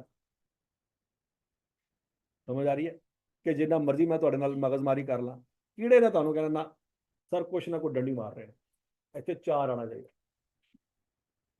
हालांकि ऊपर मैंने आपको सारी कैलकुलेशन दिखाई है ना, हर जगह मैंने क्या लिखा हुआ है? कीड़े ने क्या ना सर से होगी गलती, सर मान नहीं रहे। हम हैं अगली जनरेशन के लेजेंड्स। हम बताएंगे सर को कि सर तुम बुढ़े हो गए हो, तुम हो जाओ साइड ਤੇ, ਅਸੀਂ नवा फार्मूला बनावांगे। फिर 5 साल से 90,000 पूरा करके बहा दो मैंने। और समझ आ गई है? तो बच्चों, ये 4 रिमेनिंग लाइफ है। यूजफुल लाइफ का तर्जमा क्या है? यूजफुल लाइफ का मतलब क्या है? वो लाइफ जिसमें आपने मोबाइल को, अब चाहे 1 साल गुजर चुका है, तो क्या उस साल में इस्तेमाल नहीं किया? किया तो है, तो अगले 4 साल इस्तेमाल करना है।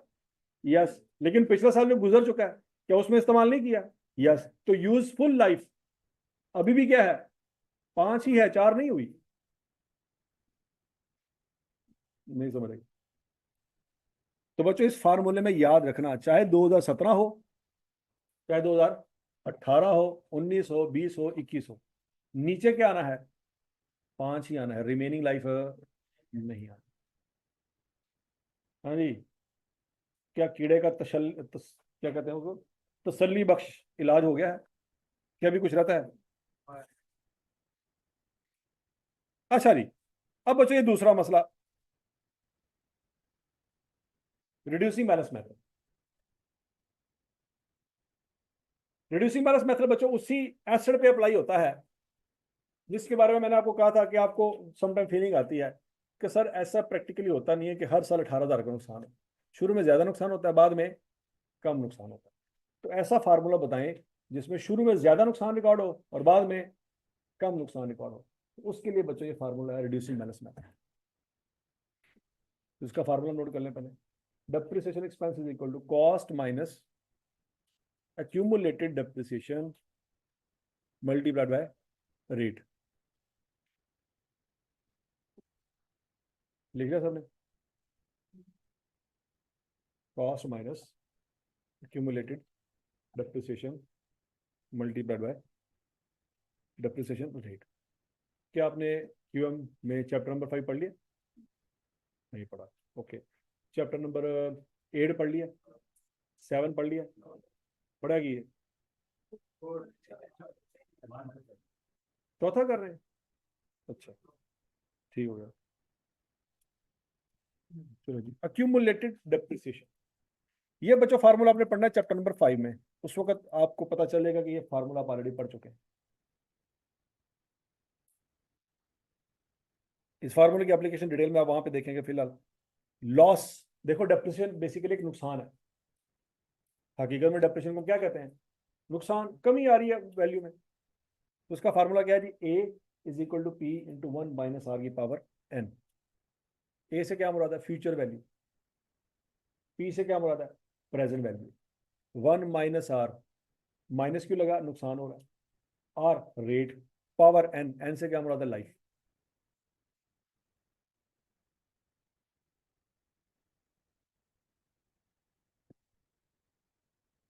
समझ आ गई बात? R rate, depreciation rate. लिख लो पहले, लिख लो, लिख लो।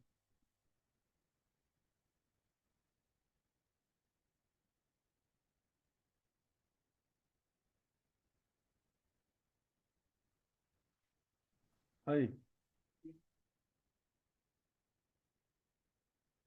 और नोट कर लिया। अब इसको एग्जांपल से समझते हैं। ए से मुराद है फ्यूचर वैल्यू। 5 साल बाद जब आप मोबाइल को बेचेंगे, जो पैसे मिलेंगे वो फ्यूचर वैल्यू है कि प्रेजेंट वैल्यू है? Future value. वो ए की जगह लिखे 10,000, वो आपके लिए स्क्रैप वैल्यू। पी से मुराद है प्रेजेंट वैल्यू। प्रेजेंट वैल्यू से क्या मुराद है? आज कितने पैसे दिए, आज जो पैसे दिए आपकी लैंग्वेज में वो कॉस्ट है, लेकिन क्यूएम की लैंग्वेज में वो प्रेजेंट वैल्यू। पॉइंट समझ आ रहा है कि नहीं आ रहा? क्यूएम में जब आप फाइनेंस का टॉपिक पढ़ेंगे तो उसमें जो आज पैसे आपने दिए हैं वो क्या है? Present value. हम उसको अकाउंटिंग में क्या कह रहे हैं? कॉस्ट, क्योंकि आज पैसे दिए। तो स्क्रैप वैल्यू 10,000, कॉस्ट कितनी है? 1,00,000 into bracket 1 minus R. R ही तो पता नहीं है, आर पता नहीं है, ब्रैकेट क्लोज। पावर लाइफ कितनी है? 5, तो पावर में 5 ले लें। और बच्चों आप इसको कैलकुलेटर पे कैलकुलेट करें, रेट निकल आएगा। और कैलकुलेटर इस्तेमाल करना होता है।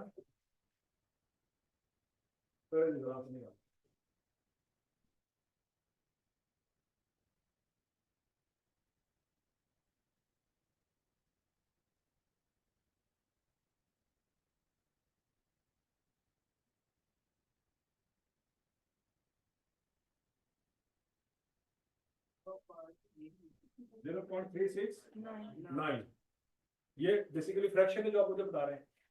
अगर मैं इसी को परसेंटेज में कन्वर्ट कर दूं तो मल्टीप्लाई 100, तो 36 से शायद 9%।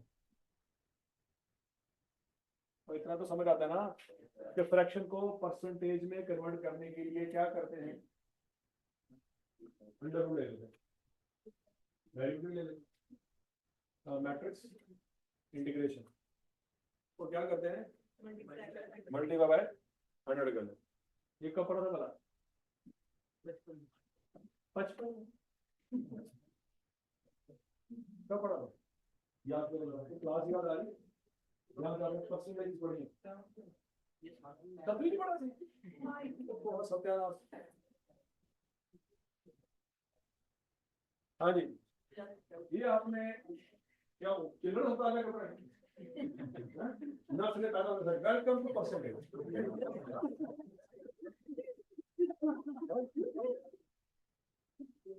ये तो खतरे बाद होंगे, पहले परसेंटेज बढ़ाओ। ये होगा हमारे पास।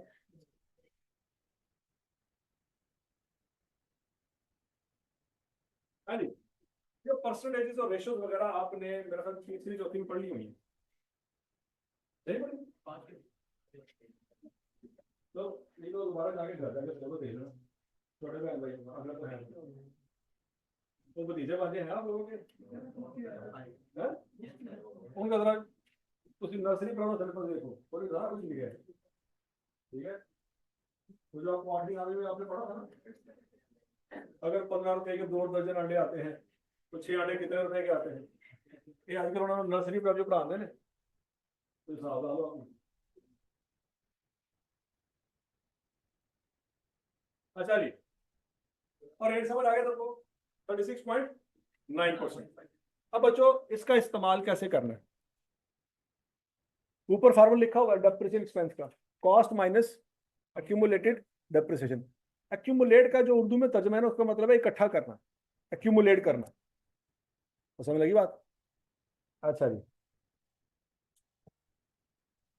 अब बच्चों इसी फार्मूले को ना, इसी फार्मूले को इस तरह से अरेंज कर कर आके ना, आर का ये फार्मूला रेट बनाया गया है। अब आपको तो इसकी जरूरत नहीं है खैर, क्योंकि आपने यहां से आंसर निकाल लिया ना। तो इसी फार्मूले को रीअरेंज करके ये वाला फार्मूला बनाया गया, ये वाला फार्मूले में वैल्यू पुट करके देख लो, इससे भी आंसर निकला था। इसको भी ट्राई कर लो एक दफा। ये फार्मूला कोई नया फार्मूला नहीं है, ऊपर वाले फार्मूले को ही क्या किया गया, रीअरेंज किया गया। ये कोई नया फार्मूला नहीं। अगर आपको ऊपर वाले फार्मूले से आंसर निकालना आता है तो वो काफी है, अगर नहीं आया तो इस फार्मूले वैल्यू पुट करके देखो।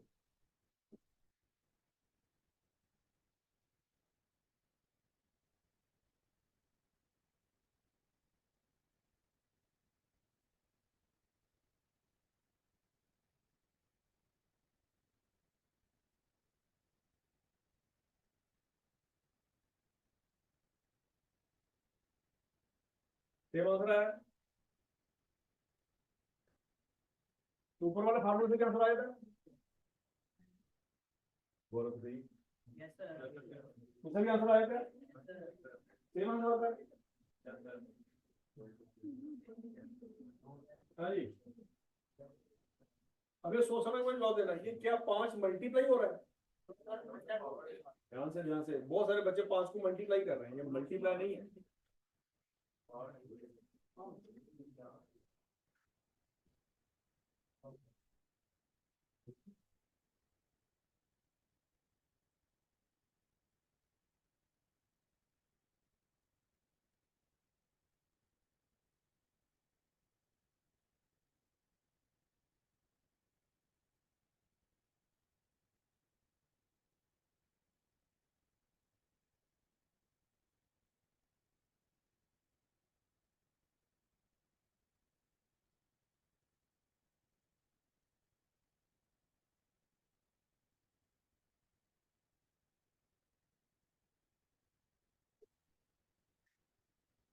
तो क्यों नहीं हुआ? हो गया? अच्छा, तो दोनों में से कौन सा फार्मूला आपको ज्यादा आसान लगा, पहले वाला कि दूसरे वाला? दोनों में से कोई फॉलो कर ले बस काफी है। तो ये आपकी बुक में लिखा हुआ है, अकाउंटिंग की बुक में ये लिखा हुआ है, लेकिन ये वाला फार्मूला बच्चों, उस फार्मूले की बुनियाद फार्मूला ये वाला है। तो ये फार्मूला किस बुक में लिखा हुआ है? ये क्यूएम की बुक में लिखा हुआ है। अब अकाउंटिंग ने क्यूएम से फार्मूला उधार लिया। अब अकाउंटिंग को नहीं पता कि वो फार्मूला जो है वो बना कैसे है, तो अकाउंटिंग की किताब में फार्मूला तो लिख दिया गया है, उसको डिराइव करने का नहीं बताया गया पीछे के डिराइव कैसे हुआ। ये फार्मूला बेसिकली क्यूएम ने डिराइव करके दिया। किसने डिराइव करके दिया? तो क्यूएम में ओरिजिनल फार्मूला ये था, हमने उसमें वैल्यू करके आंसर निकाला। इसको फिर कन्वर्ट किया गया, क्यों? क्योंकि हमें आर चाहिए था, बाकी सारा कुछ था हमारे पास। हमने कहा कि ऐसा सलूक करें इस इक्वेशन के साथ कि आर एक तरफ रहे और बाकी सब कुछ दूसरी तरफ चला जाए। तो बच्चों ये जरा देख लो, इस फार्मूले में आर एक तरफ है तो बाकी सब कुछ दूसरी तरफ। फार्मूला एक ही, ऊपर भी वैल्यू पुट करेंगे आंसर आ जाएगा, नीचे वैल्यू पुट करेंगे तो आंसर सेम आएगा। तो आपकी अकाउंटिंग की बुक में सिर्फ दूसरा फार्मूला लिखा हुआ है, इसके पीछे की दास्तान नहीं लिखी हुई। और समझ लगी बात है?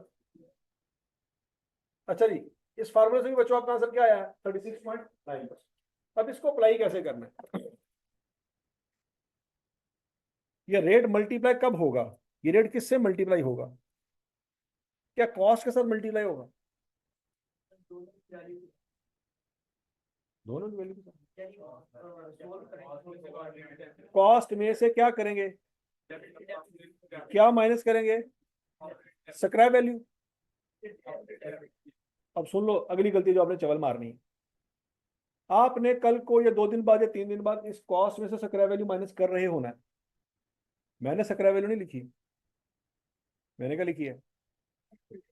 क्यूमुलेटिव। स्क्रैप वैल्यू माइनस करते हैं कहां पे? पहले मेथड। पॉइंट समझ लग गया? आप क्या चवल मारेंगे, मैं आपको आपका फ्यूचर भी साथ साथ बता रहा हूँ। आप रेट इस मेथड से निकालेंगे और फार्मूला पिछले मेथड का लगा लेंगे, ये भी चवल है। ठीक हो गया? या आप रेट पिछले मेथड से निकालेंगे और फार्मूला ये वाला लगा लेंगे, ये भी चवल है। इसका रेट किसी और तरीके से निकला है और उसका रेट किसी और तरीके से निकला। वहां पे कॉस्ट में से क्या माइनस हो रहा है? Scrap value. यहां पे कॉस्ट में क्या माइनस हो रहा है? कि दोनों डिफरेंट चीजें हैं, ये सेम चीजें नहीं है। नई बात सुनेगी। अगर आपसे एमसीक्यू से पूछा जाए कि बताओ स्ट्रेट लाइन मेथड में डेप्रिसिएशन रेट का फार्मूला क्या है,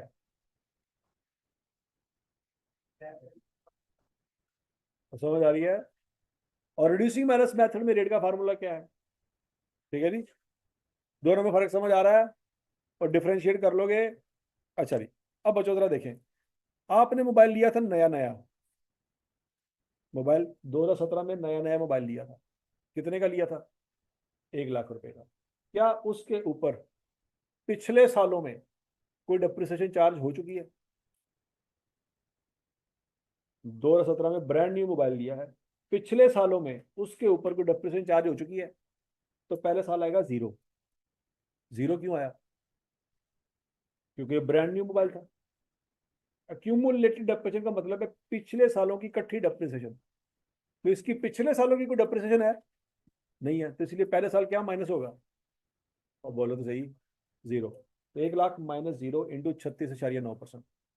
तो पहले साल डेप्रिसिएशन कितनी आएगी बच्चों? 36,900। पिछले मेथड के मुताबिक पहले साल की डेप्रिसिएशन क्या थी? तो फर्क देख रहे हो दोनों में? पिछले मेथड में पहले साल की डेप्रिसिएशन क्या थी?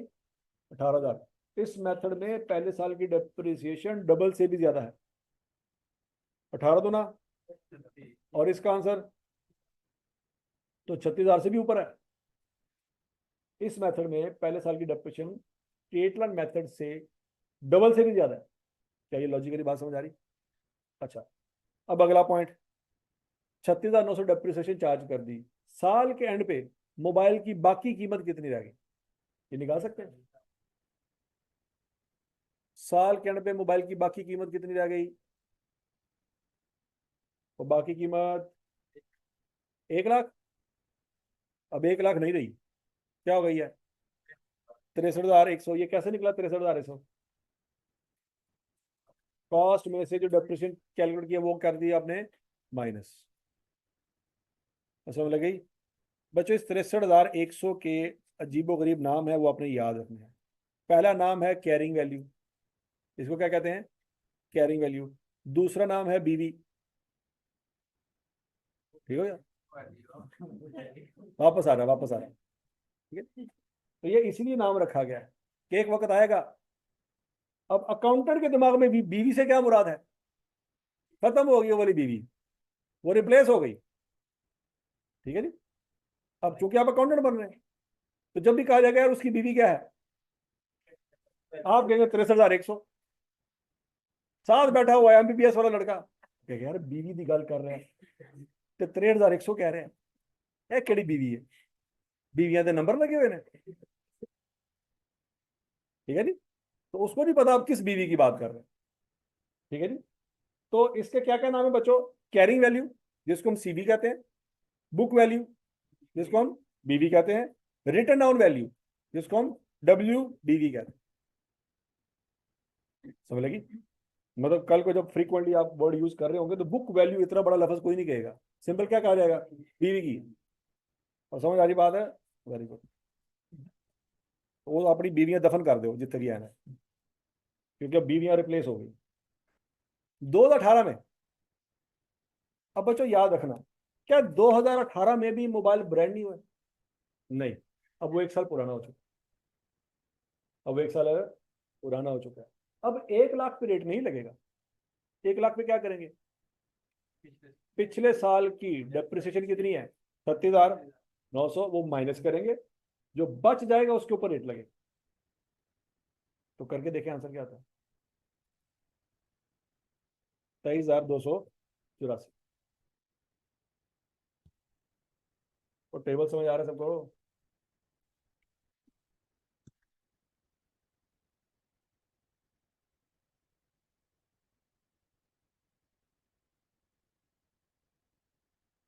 हाँ, ये 2018 की वैल्यू अच्छी तरह समझ लें बच्चों।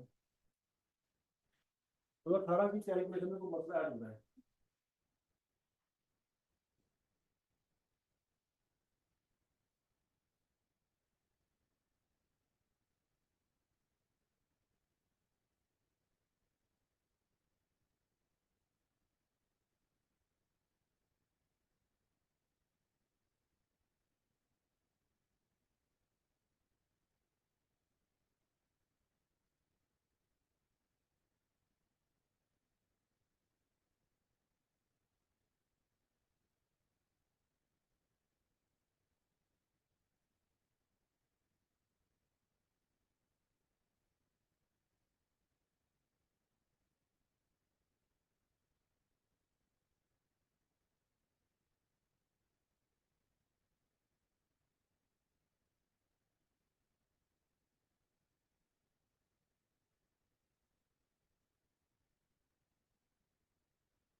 हाँ भाई, तो आंसर आएगा तो क्या क्या आंसर आता है?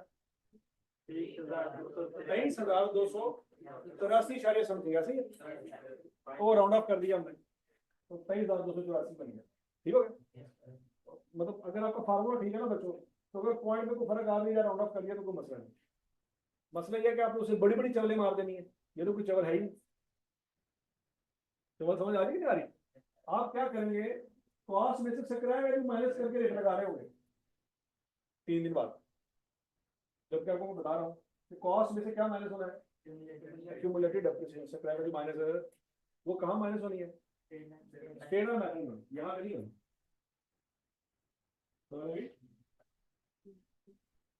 अच्छा जी, तो आंसर क्या गया बच्चों? 23,284। एक्यूमुलेटेड डेप्रिसिएशन का मतलब क्या है? पिछली और अगली सारी इकट्ठी। तो बच्चों पिछली कितनी थी? इस साल की कितनी है? तो टोटल कितनी होगी? 60,184 कैसे बना, ये बात बताइए। इसमें ये जमा होगा पिछले साल की और अगले साल की इकट्ठी। एक्यूमुलेटेड का मतलब समझ आ गया उर्दू में? इकट्ठा कर देना। रिमेनिंग वैल्यू कैसे निकलेगी? कॉस्ट माइनस कॉस्ट कितनी थी?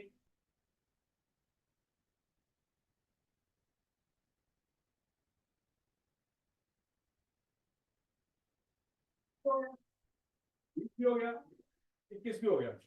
मुझे बताओ 21 की रिमेनिंग वैल्यू कितनी आती है? 10,003 रुपए। अब सोच समय के जवाब देना बच्चों। यही आंसर आते सारे। लेकिन 2020 में मैंने कुछ और किया है यहाँ पे।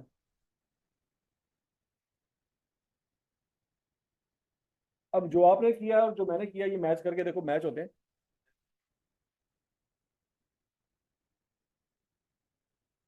ये मैंने 25,000 कहां से उठाया बच्चों?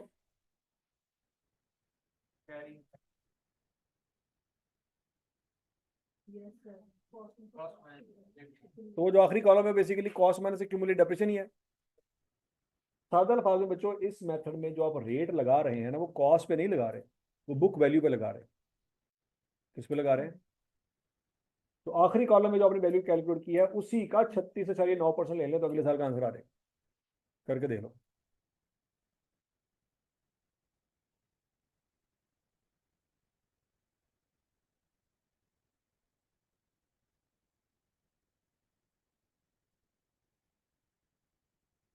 समझ आ गई जी? बोलो तो सही। अच्छा, हमने कहा था बच्चों, ये बात समझ आ गई सबको कि बेसिकली रिड्यूसिंग माइनस मेथड में जो रेट लगता है वो किस पे लगता है? कॉस्ट पे नहीं लगता। किस पे लगता है? बुक वैल्यू पे लगता है। किस पे लगता है? बुक वैल्यू पे लगता है। यहां पे भी आपने बुक वैल्यू ही यूज की है, यहां पे भी आपने बुक वैल्यू ही यूज की है, बस आपको पता नहीं था।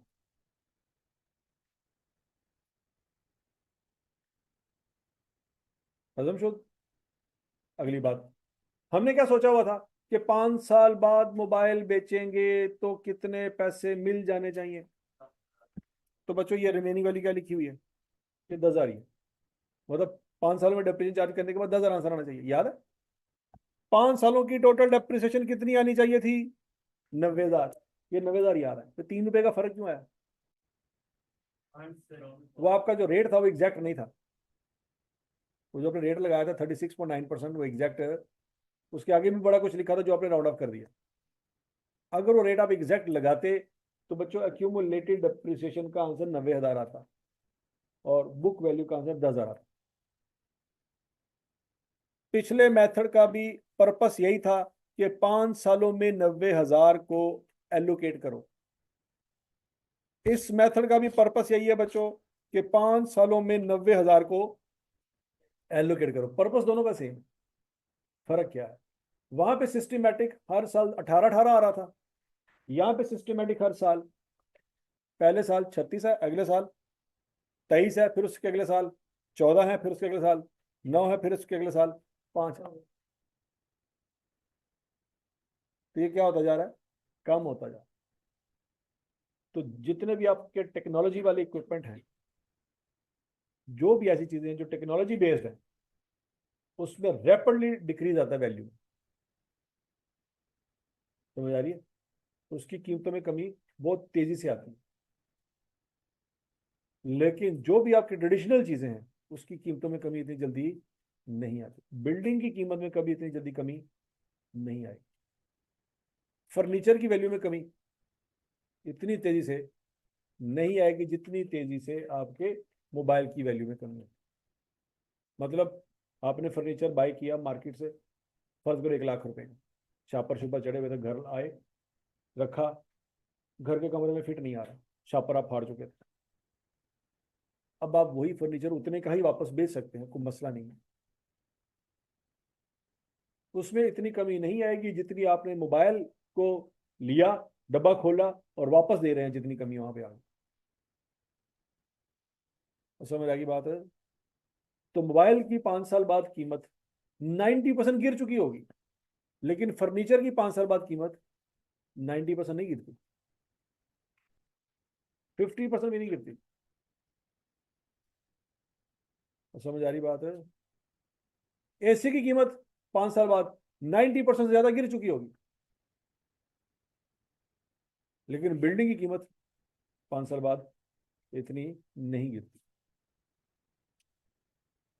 और लैंड की कीमत, वो गिरना तो बड़ी दूर की बात है, वो तो बढ़ रही है क्योंकि वो डेप्रिशिएट ही नहीं होता। तो समझ लगी? अच्छा, आप कुछ चीजें ऐसी भी ऑब्जर्व कर रहे होंगे बच्चों कि जो डेप्रिशिएबल हैं लेकिन डेप्रिशिएट नहीं होती।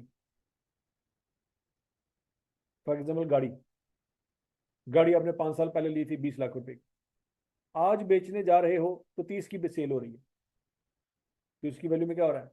इजाफा। हम कह रहे हैं कि डेप्रिशिएबल है क्योंकि इसकी लिमिटेड लाइफ है। गाड़ी की क्या है?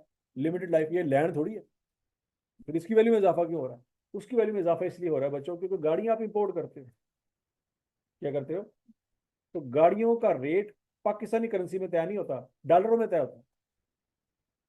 तो जब डॉलर का रेट ऊपर जा रहा है तो गाड़ी की कीमत भी ऊपर जा रही है। लोकली कोई चीज जो मैन्युफैक्चर हो रही है उसमें आप देखोगे आपको डेप्रिसिएशन फील होगी।